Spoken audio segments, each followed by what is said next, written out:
I'm Mary Isaacson. I'm calling this policy hearing to order. Mr. Chairman, Ryan, can you hear us?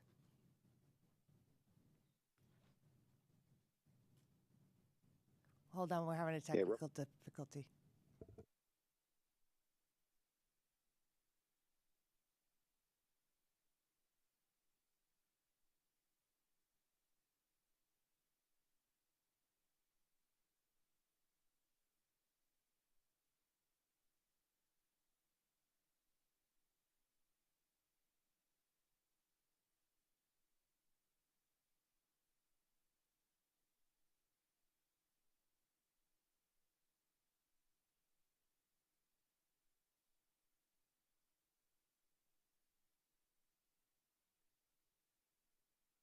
All right, try again. Can you hear me? I can hear you now. Okay, we're in business. Well, I Beautiful. already smacked the gavel. It's up to you. Take it away, Mr. Chairman. All right. I just want to welcome everyone and thank them for joining us today for this very important policy hearing. I'm Representative Ryan Bizzarro. I'm Chair of the House Majority Policy Committee, and I'm going to have the members introduce themselves, starting with Representative Serrato. Good afternoon. I'm Representative Serrato from the 151st District in Montgomery County. Good afternoon. My name is Dan Williams. I represent the 74th District in Chester County. I also chair Human Services. And good afternoon. I'm Representative Mary Isaacson. I'm from the 175th District in Philadelphia County. And virtually, we're also joined by Representative Brian Monroe, who's co-hosting this hearing today. Representative Monroe, do you want to say a few opening remarks? Sure. Sorry, I'm still on my phone until I get transferred over to my computer. Again, so thank you very much for having this policy hearing. There were basically two reasons why I really wanted to discuss this issue. One issue was something that was personal with my mother. This was something that I think a lot of us knew about. I ran a bill. Joe Hogan, I think, ran a bill, and that was the bill that was eventually run. That was really targeted on bank fraud, especially with seniors. And this was because I discovered that my mother had been defrauded about $40,000 in total funds out of her account. This was something that was going on for 2 years. One of those things where we thought it was handled. We thought that, that she understood what was going on, and it wasn't. So I got to learn not just from a personal level about the financial aspect of this, obviously a personal level with being my mother, but also like really what can happen within a relationship within a family, people, seniors wanting to hide it, be embarrassed by it and things of that nature. And then the second reason why I wanted to have this discussion was because after we introduced that bill, I discovered it was basically about 17 years of inaction. And what I mean by that is that this was really focused on as an issue. I'm not one of the first representatives to have a bill like this. So actually has now someone on here can probably remind me who that is. And this goes on and on and on, for representatives 17 years ago. And what I found out is that there's been an ongoing tug of war really about, protecting seniors, but making sure that it's done in a fair way, that banks are not unduly punished. And as a result, we've made no progress. So I really look forward to the conversation. And again, I thank everybody for being here.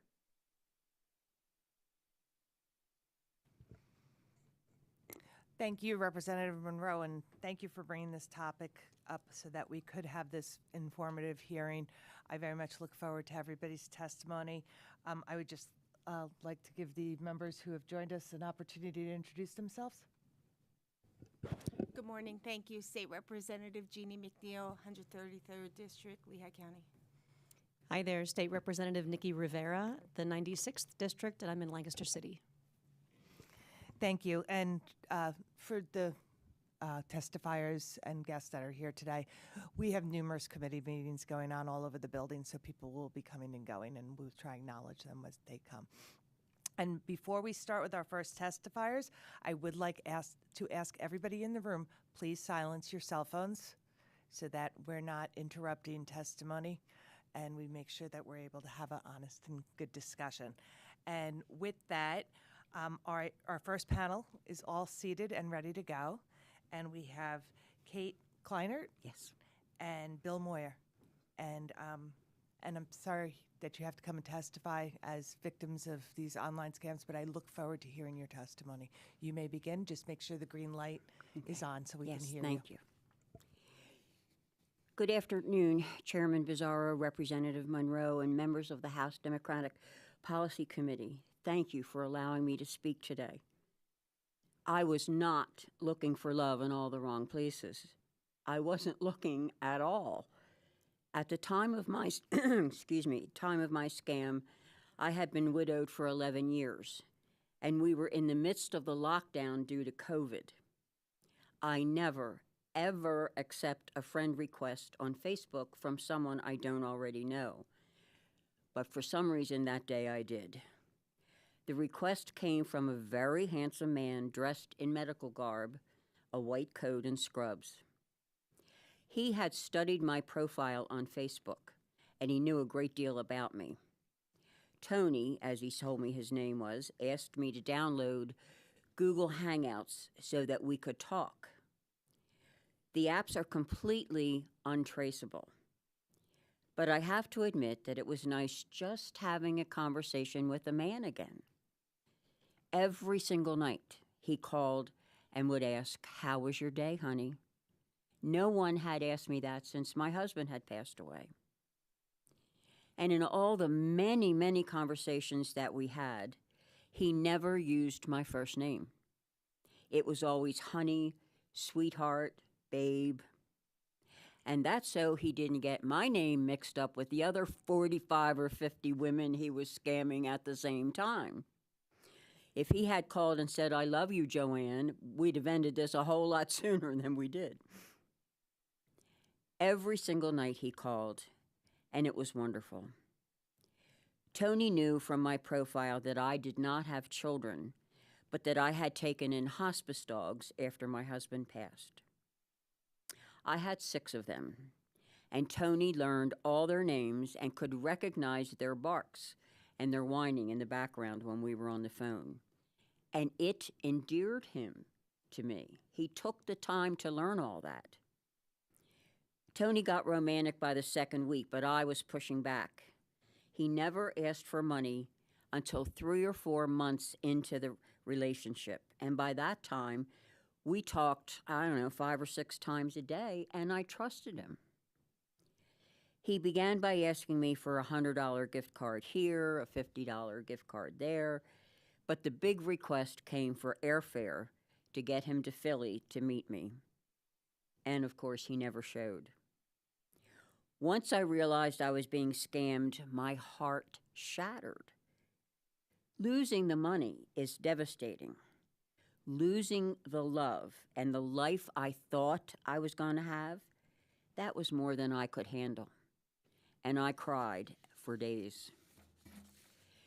Because Facebook and Google have let this stuff go on for years and years, despite all their power to track what people engage with, it also almost seems like they want to make it easy for people like me to be targeted. I met with resistance when I tried to report this to the police. You have no idea how much courage it takes to make those phone calls. I called the non-emergency number for my local police and left a message. Now remember, we're in the lockdown of COVID. Left a message that I needed to come in and make a report about this. I never got a call back. I called the state police, and a woman answered, and I was so relieved. I thought, this is great. It'll be easier to tell a woman my story.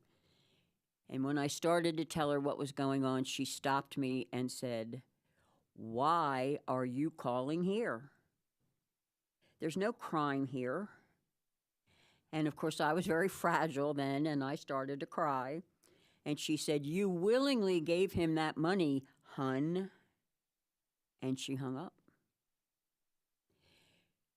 And I must be honest, I did not even know that reaching out to the social media platform where the scam took place was an option. I didn't know where to report what was happening or whether anyone would respond. And that's where the Unbreaking Project, Kate's Hug, was born. I crochet Afghans for victims of romance scams for them to wrap themselves around and feel supported. This is one of the kits. The kit has a blanket that I've made, a list of resources where people can go to get some help, and a letter from me to the victim.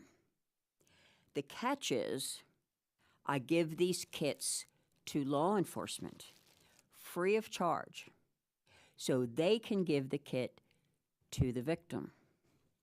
And law enforcement and the victim look at each other differently after that. I'm going to bring this to a close, but I need to quickly tell you about the second half of my story. I had no money for any repairs on my house, and because of a faulty extension cord, my house burned to the ground with every blessed thing I owned. I ended up in the burn unit at Crozier Chester Medical Center, and none of my 6 hospice dogs made it out.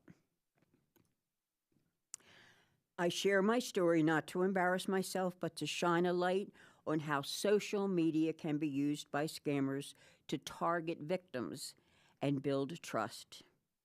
These platforms make it too easy for scammers to create convincing fake identities and find and target people like me with just a few clicks. A stranger can identify that I was a widow, view my interest, learn enough about my life to craft a believable story tailored specifically to me. The same tools that help us connect with friends also enable bad actors to search for and single out older adults who may be isolated or grieving. The damage from scams is devastating and certainly does not heal overnight. These people are tremendously good at what they do, and the platforms make it easier for them. I urge this committee to put more accountability on platforms so there are safeguards in place to prevent scammers from reaching and harming people like me. Thank you for listening. Thank you for your testimony, Mr. Moyer, and then we'll have questions afterwards. Good afternoon, Chairman and members of the committee. My name is Bill Moyer. I live in Bethlehem, Pennsylvania. I'm not a tech expert. I'm not a policy analyst. I'm a homeowner. For a better part of the year, had strangers showing up at my front door, crying, angry, devastated because they had been scammed on Facebook. In September of 2023, my wife and I moved into a new house. Not long after we settled, something unusual started happening. A Ring doorbell camera caught somebody walking around our property, peering in at the house.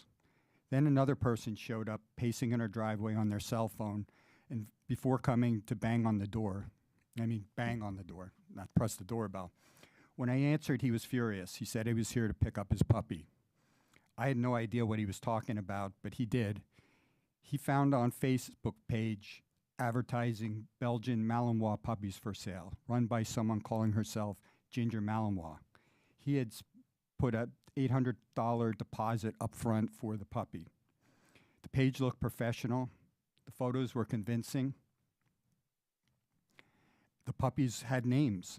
He has driven to Bethlehem to bring home his dog, instead found me, a stranger, at the address listed for the breeder. There was no breeder. There was no puppy. There was only a scam. This was not a one-time incident. Over 8 months, it happened 12 to 14 times. People came from Michigan, Tennessee, New Jersey, and elsewhere. They would book hotels, drive down on a Saturday or Sunday morning, and pull into my driveway full of hope. I would be out in my yard doing work and watch a car turn in, and my stomach would drop. I knew it was coming. My wife started telling me to go inside whenever a car slowed down in front of our house. You never know how someone's going to react when they realize they've been scammed. And they had been scammed, every single one of them. And what stays with me the most is not only the fear, but the look on the people's faces. I watched grown adults stand in my driveway and cry. I heard people say over and over, I should have known better. So many people trusted what they saw on Facebook completely. Let me be clear about how the scam worked. It was run entirely through Facebook. The fake breeder created a Facebook page, posted photos of the puppies, gave them names, and built a following. When someone expressed an interest, they were directed to an off-platform site that separately complete the payment, which was exactly how Facebook claims to escape responsibility. The transaction didn't happen on their platform, so they say it isn't their problem, but the advertising did. The recruitment of the victims happened on Facebook. Without that platform, the scammer wouldn't have reached the hundreds of people across multiple states. I reported it to Facebook more than once. I never heard back. I went to the police, who sympathized but told me there's nothing they can do. I filed a complaint with the FBI. There was nothing came of it.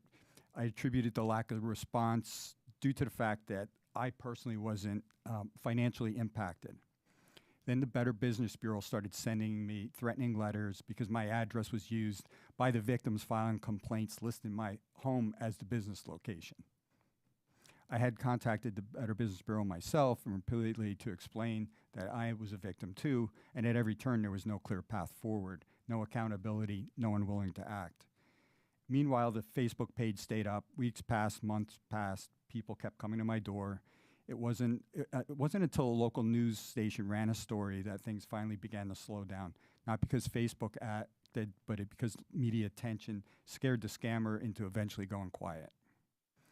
I've since then learned that this is not unusual, and I've read that Meta made $16 million last year on scam-related activity, that it is essentially a line item in their budget. They have calculated it to be more profitable to leave scammers on their platform and collect revenue than to take it down.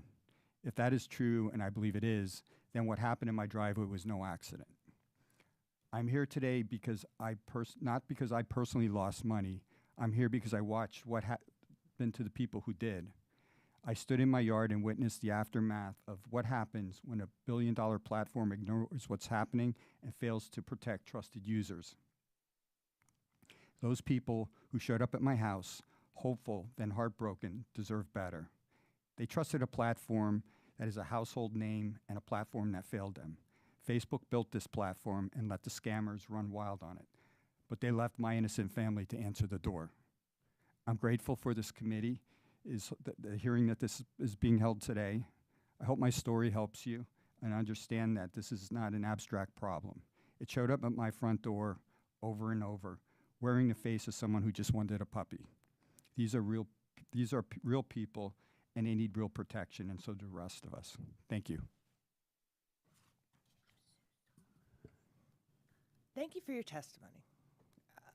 I need to acknowledge that we've been joined online by Representative Sfredes, I could never pronounce her name correctly, so I apologize, Johanny. And also, I'm just taken back by your testimony and the bravery in which the two of you have shown coming here, and the inspiration that you have shown, Kate, by taking your tragedy and your hurt and turning it around for the greater good, and hopefully coming out of this information gathering that we're doing, we can hopefully help both the people who you witnessed a victim and your victimization find some realization. So I want to thank you for that, and I just want to check to see if anybody has any questions. Representative Serrato. Thank you. I just wanted to thank you both for coming here and sharing your experiences. Prior to getting involved in this world, I was actually a home care provider for a woman that suffered from dementia, and scams were a real thing. We had the IRS, unfortunately, calling her every day, and she was panic-stricken, and she would give her contact information and her cards, and so we ended up having to run through a lot of hoops to try and protect and close down accounts and that kind of stuff. So I've seen firsthand the damage that it does when someone is scammed, and it's really difficult when you're in that position. I guess my question for both of you is if there was something legislatively that you would ask us to do, what do you think the most important thing we can do to try and stop these scams from happening in the future? If you just had one key piece of information and you could say, in a perfect world, I'd like to see this happen, what would it be? I think there needs to be a validation on in my instance, the Facebook page, that this is an actual legitimate page. Now, even though the transaction didn't take place on the Facebook page, there was a link that said to buy, click here, and it directed you somewhere. So if there was some sort of validation with anybody that's trying to link or provide any sort of sale through the site, that there's a validation to make sure that it is truly a legit site. If we're talking about the platforms and what can be done, when I look back, when I joined Facebook, all the kids were still on there. It was the family place to be. I would get to see pictures of my nieces and nephews, what my sister had for dinner last night. You know, that was the kind of thing people were using Facebook for at that time.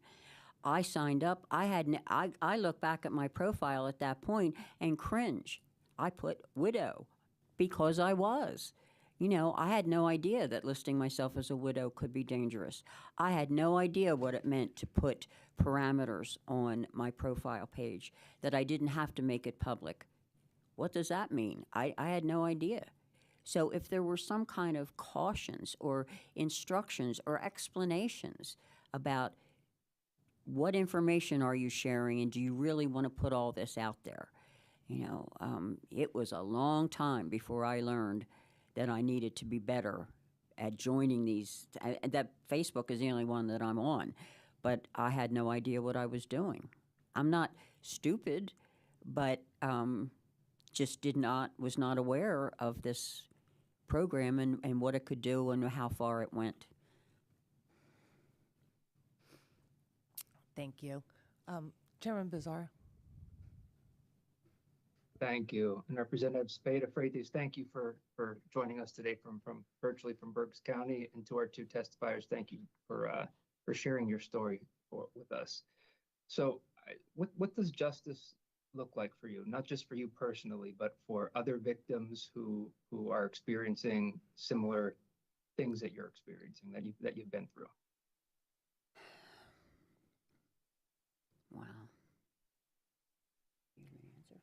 I would say it would be nice for them to have their money refunded, and Facebook being liable for that because of the transaction that took place. It would be nice to see them. Then, you know, it's not just the sale that took place for the puppies. It was also their travel expenses, and people traveled from Michigan. You know, there was somebody from Arizona, I believe, at one point that had something posted, and that there's some sort of retribution where the foundation of this that started on Facebook, that they would be accountable financially for refunding the victims. I'm going to step aside a little from the question and say, and this I've been harping on since the beginning of my scam, people are not aware of what goes on and how it happens. We need commercials. We need people to see. We're visual people. We need to see the first 30 seconds of the commercial show somebody in their driveway and having someone come up and trying to get a puppy, and how devastating that is for this family and for the people who came for the puppy. I mean, I said I had 6 hospice dogs. You know my heart is in his scam as well. But show how devious the scammers are. We don't know that. People say, it would never happen to me, but it does. So in the second 30 seconds, show where to go for some help. And then put the commercials on during Jeopardy when the old folks are watching TV. We have to get people educated so they can stop before they get to making a deposit.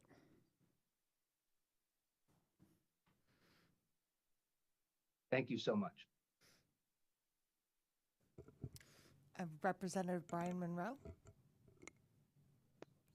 Yeah, thank you. I just wanted to go back to that question pertaining to that bill that I mentioned that's been kind of floating around for 17 years. And I wanted to know if that would have made a difference. So again, just to harken back to my mom, this was something that she met someone on social media. It was on Facebook. We had those conversations. It kind of sounded a little similar to your story. And this was something where, we got her convinced that that person was fake, but then there was always another person that was behind that one. So she would buy into the lie again, over and over and over again. But these people, and when I say another one, let's face it, right? It's the same person, with a different character. That they just saw my mom as a target, and they just were not letting off that target. So one of the things that really, like I said, opened my eyes was when I finally figured out what was going on. I took her into her old bank because her old bank had shut down her account. They did not want her as a customer anymore. In fact, her own words, she said that her bank was mad at her. And I said, that's ridiculous. How can a bank be mad at you? Well, let me tell you something. When I walked into that bank with her, and you see all these arms crossed, yeah, the bank was mad at her. So they'd been going around and around and around with her for months, trying to convince her to stop. But that was pretty much the extent of their responsibility. There was no attempt to call law enforcement. There was no attempt, to call maybe area on aging. I told them, I said, listen, one phone call to me, and I would have put a stop to it if I had known. And they, at the time, this bank claimed that legally they were not allowed to. Now, what I found out since then, that was not true. That banks are allowed to make a report to like law enforcement. They just, from a branch by branch basis, they make that decision on their own. So if we had passed a law that made a requirement where they see ongoing senior fraud involving a bank, where you were trying to move funds that the bank knows is questionable, and they could temporarily put a stop to it while they notify an appropriate authority. Do you feel in your situation that would have stopped it?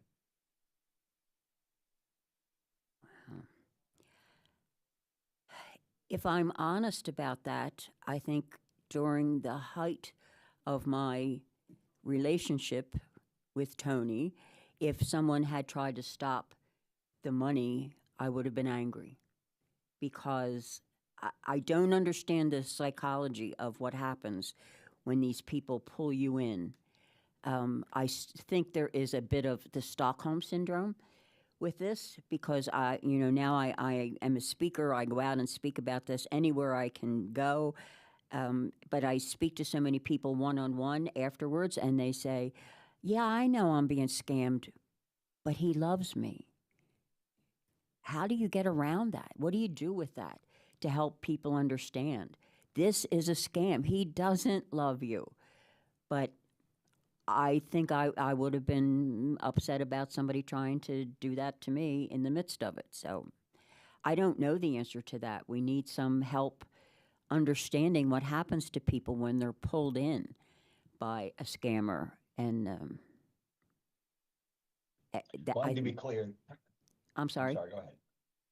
I was just going to say, to be clear, the bank wouldn't have just frozen your assets. No, I understand. But if I was trying to withdraw money to send to Tony, and anything stood in the way, because he would have been angry about that, and I would not have wanted him angry during that time.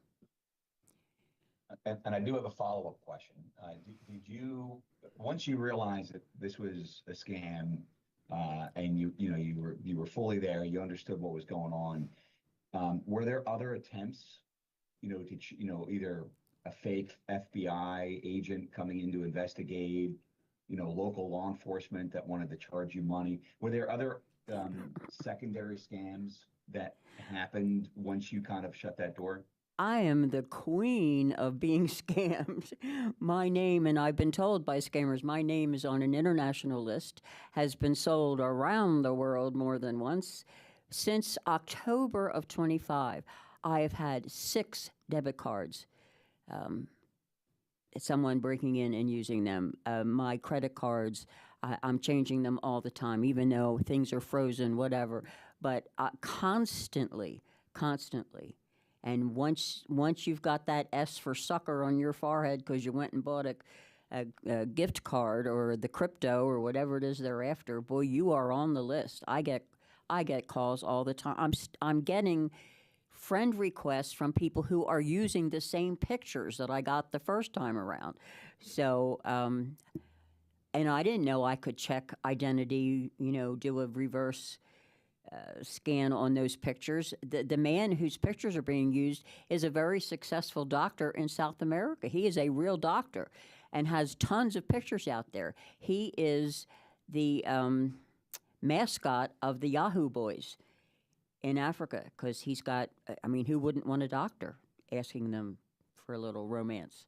So his pictures are used all the time. So yes, I am a victim until I die. That was my experience with my mother. And I just wanted to throw that out there that once someone is scammed, it doesn't end there. Yeah. They flip the page and they always try to, hook onto you as long as they possibly can. But thank you very much again for being here. I want to thank both of you for being brave and coming and telling your story and sharing it. It's because of your bravery and being so informative that people like us can understand the depth of which this is happening. So I want to thank you very much. Thank you. Okay. And we're going to move on to our next panel now.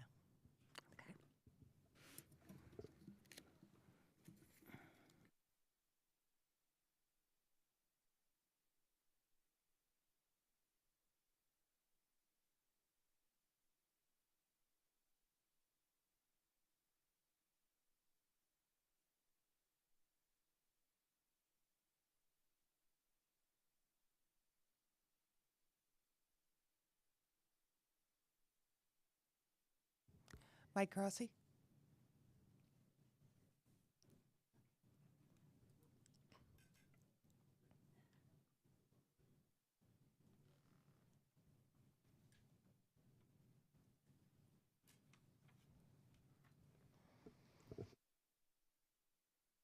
Our second testifier today is Mike Crossey, the president of Pennsylvania Alliance for Retired Americans, the grassroots advocacy organization with more than 313,000 members across the state. Thank you for joining us today, and the floor is yours. Thank you for having me. Chairman Bizzarro and members of the House Committee, I appreciate you taking a few minutes to listen to us today. Appreciate that. Good afternoon. My name is Mike Crossey, president of the Pennsylvania Alliance for Retired Americans, or PARA. We are a grassroots advocacy organization representing more than 313,000 members across the Commonwealth. Together, we educate, organize, and mobilize older Pennsylvanians to fight for healthy and secure retirements for today's retirees and for future generations of Americans. It won't surprise anyone who has bought groceries or paid a utility bill recently that a secure retirement is becoming harder to achieve for retirees and older Pennsylvanians, many of whom live on a fixed income. Inflation hits hard, especially hard for seniors. But rising costs are not the only threat to financial security. Older Americans are also being scammed at alarming and growing rates. Fraud is not new, and older adults have long been targeted. But the scale, speed, and sophistication of scams today is like anything we have ever seen before. Scams on social media and digital platforms, increasingly powered by artificial intelligence, are targeting older Americans at shocking rates.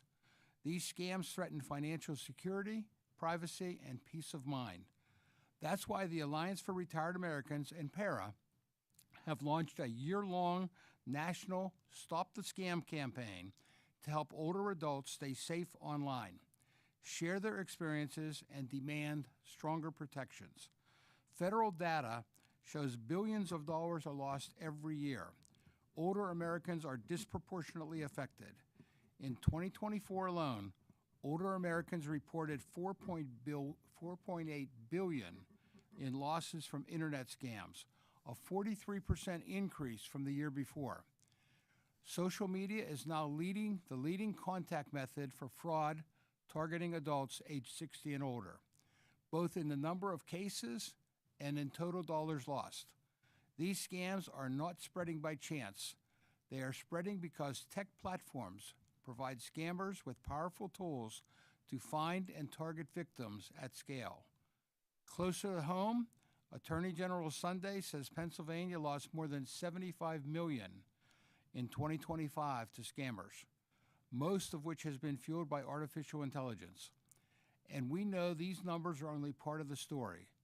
The FBI says that many scams go underreported because victims feel embarrassed, ashamed, or unsure of where to turn.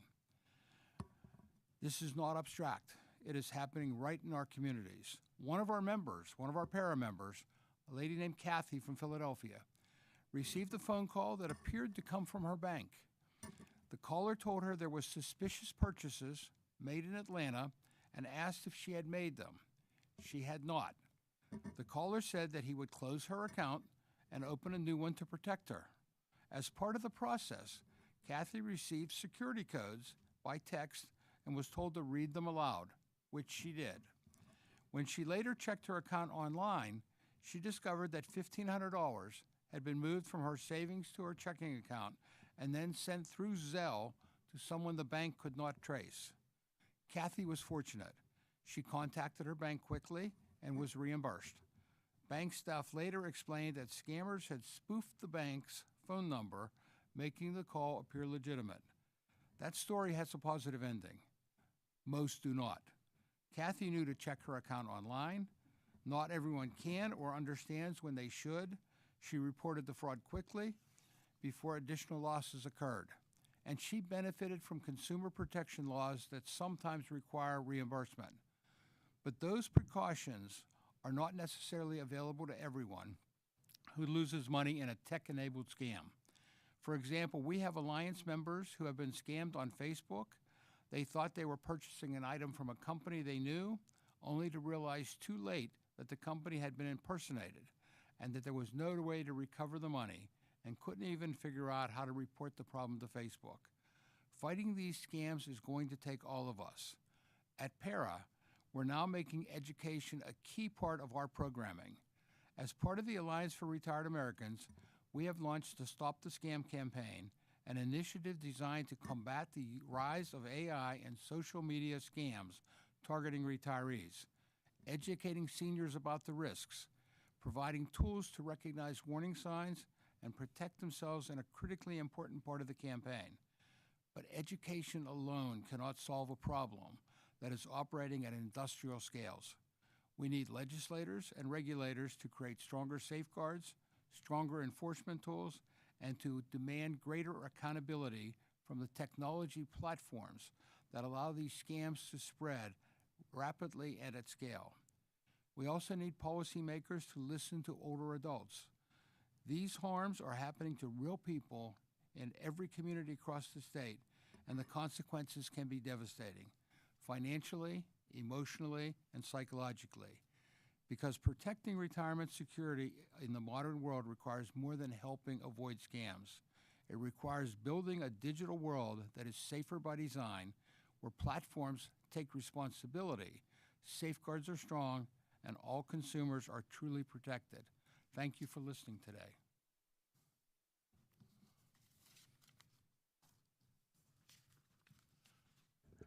I want to thank you very much for your testimony today. I'm glad that the Alliance is working on and recognizing this for your members. Thank you. And is there any questions online? I just wanted to check. Okay. I think your testimony said it all on our behalf. Thank Thank you. So, and I hope hopefully you're willing to stick around to be a resource for us as we go through the legislative we definitely process. will be a resource for you going forward. We have lots of resources from the national level and here at the state level, and we're more than willing to sit and work with you to make this better for seniors and everybody. Okay. Thank you. Oh, looks hard. You can't leave yet. Yes, Representative. Sorry about that. So about once a year or so, we host a scam prevention event with the Attorney General's office through our office. And I found one of the most fascinating things that I've learned is that when it comes to the wire transfer scams, they can actually claw back that money, but only if they know within 48 hours of it occurring. How many of the people in your organization have actually been able to have that happen, or have any of the people that have come to you been strong enough to be able to acknowledge and go for help that quickly in order to get it? I'm trying to decide how often we actually can get people their money back versus it doesn't sound very much. I'm not aware of any of our members that have been involved in helping somebody that was able to claw the money back that way. Okay. Thank you. Thank you. Thank you so much. I appreciate it. Thank you. All right. And our final testifier today is Joseph Getacho. Did I say that correctly? There you go. You're a senior policy counselor at Reset Tech, where you lead the programmatic work to shape policies and regulations that safeguard digital rights and mitigate harmful platform business practices. I look forward to hearing your testimony after what we've just heard. So thank you for your time, and you may begin. Thank you, and good afternoon, Chairman Bizzaro, Rep. Monroe, and members of the House Democratic Policy Committee. My name is Joseph Getacho, and I'm a Senior Policy Counsel at Reset Tech. Thanks for the opportunity to testify today about the role of social media platforms in enabling online scams. Tech-enabled scams are not accidental. They are design choices and business decisions that specifically prioritize profit and engagement over user safety. I'm going to focus my testimony today on 3 key points. 1, the scale of scam losses, both nationally and here in Pennsylvania. 2, the role of social media platforms in both enabling and profiting from scams. And 3rd, how AI is actually supercharging the scam landscape today. On my first point, scams are reaching epic levels, both nationally and in Pennsylvania. The FBI's most recent data shows that Americans reported over $16 billion from scam losses in 2024, representing a 33% increase from the prior year, which is incredible. That same data set shows that Pennsylvania is actually one of the hardest hit states when it comes to scam losses. Pennsylvania's reported over $400 million from scam losses in 2024, making it in the top 10 states hit nationally. And when you look at the FTC data, it just reinforces the role of social media and where these scams are originating. Since 2021, consumers have actually reported scam losses of $2.7 billion, all originating on social media. When you look at the more recent data, it shows that when consumers are actually contacted on social media, they are more from a scammer, they are more likely to lose money as compared to any other contact method, including phone calls and emails. It just shows that social media isn't one pathway for scammers. It's become one of the leading environments where criminals can target and reach users online. And that gets me to my second point, which is how are social media platforms enabling these scams, and what's the profit incentive when it comes to them? I mentioned earlier that these design choices are not accidental. They're very purposeful. And there are a number of design choices that criminals are currently exploiting to reach and target seniors and other vulnerable communities. This may include unsolicited friend requests and direct messages, ad targeting tools, algorithmic recommendation systems, fake groups, fake accounts, fake pages, the list goes on. There's just so many pathways that it's become a playground for scammers. Just hearing from the prior witnesses, Ms. Kleiner's testimony, she talked about how she was a victim of a romance scam on Facebook. It started from an unsolicited friend request she received where someone was able to target her, reach her, and connect with her without any guardrails in place. Mr. Moore's testimony talked about how this fake page on selling puppies was set up on Facebook, again, with no guardrails in place. These shows that the platforms are trying to prioritize engagement, network growth, and not necessarily user safety. And this gets into the actual profit incentives when we're talking about this. A Reuters article that came out recently analyzed internal Meta documents where they found that Meta made $16 billion from scam ads in 2024. That was roughly 10% of their global revenue. Even worse, those same documents show that Meta's detection systems only removed ads when they were 95% confident that it was a scam.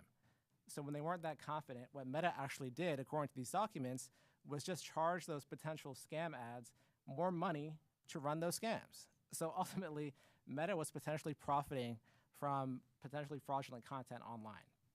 And these types of business decisions show that it's not just one bad actor or two bad actors that are seeping through the cracks. It's actually a systemic problem where these profit incentives are being prioritized over user safety. Now that gets to the role of AI. We've heard a lot about AI in the last year or two. It's going to be life-changing and all kinds of other exploratives.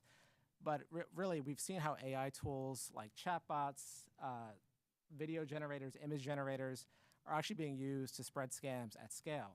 They can clone voices, they can create deepfake videos, deepfake photos, and really make things hyper-realistic. What is even more concerning is the symbiotic relationship between AI and social media. In a lot of cases, social media is providing the raw data for these AI tools to spread scams. It could be photos, videos, public profiles like Kate's, and other tools that AI is just scraping to utilize these scams. At the same time, social media provides the reach and scale that AI is using to generate scams both widely and specifically. If you are pushing an AI-generated scam, you're pushing it on social media in ways that can be precisely targeted to seniors or other individuals or to mass people at scale. It's incredibly alarming and dangerous and something we have to think about. So what can Pennsylvania lawmakers do about these issues? Well, it really starts by requiring the platforms to prioritize safety by default. That means stronger privacy settings and data minimization requirements. So scammers can't just easily use public profiles and unsolicited direct messages and friend requests to target folks. It also means stronger identity verification systems so scam ads aren't running blatantly. And finally, it also means empowering users like Kate and Bill to actually report these scams on the platforms and get a response back quickly so they can get the help they need. We've heard from so many scam victims that either they don't know they can report scams on social media, or if they do, they never get a response back.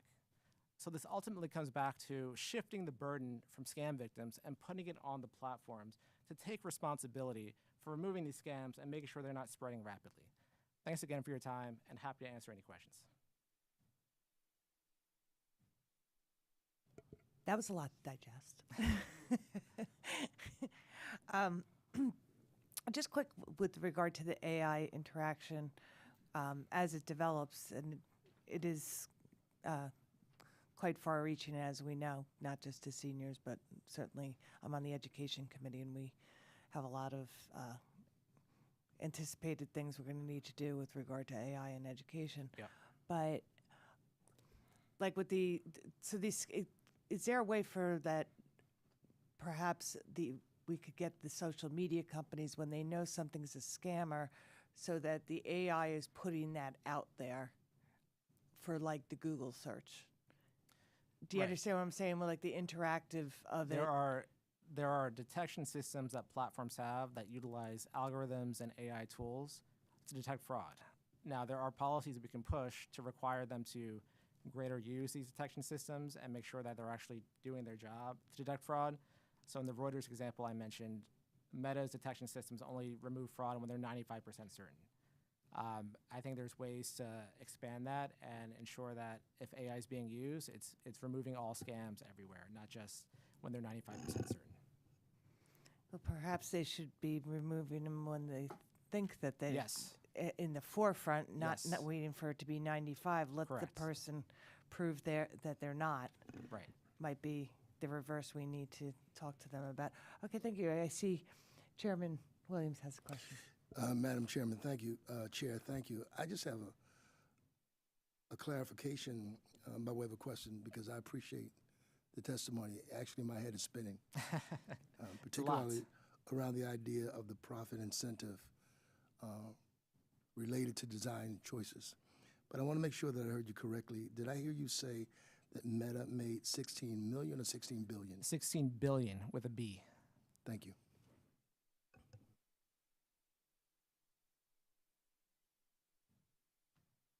Jeannie? I have been attempted scammed, and when I reported the post to, if you click on the buttons up above, report scam, and about a day later, I got back a report, no reason to, they basically said, don't worry about it, it's not a scam, but I thoroughly knew it was a scam, so they're not always there to help. Right. I totally hear you, and we've seen stories where people are reporting that scam and they're not getting the response back, or if they do, it's not meaningful, but we need a record to show that folks are telling the platforms to do a better job, and they're actually utilizing their tools and resources to remove those scams. But I totally hear you. Thank you. As Rep. Serrato said, most of us hold events every year or bi-yearly, and sadly the turnout isn't as big as you would expect, and we're continuously posting new scam thoughts and ideas that come up on our social media to hopefully people will see that and pay attention so it doesn't happen to them. Right. Before we wrap up, is there any questions from online?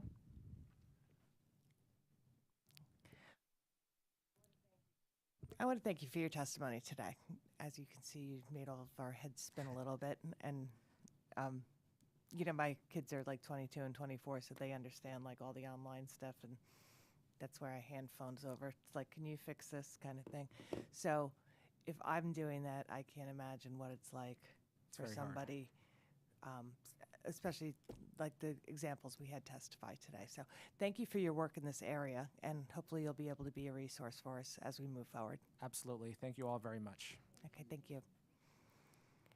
And on that note, we are going to be adjourned. Thank you very much for everyone who participated today, and thank you.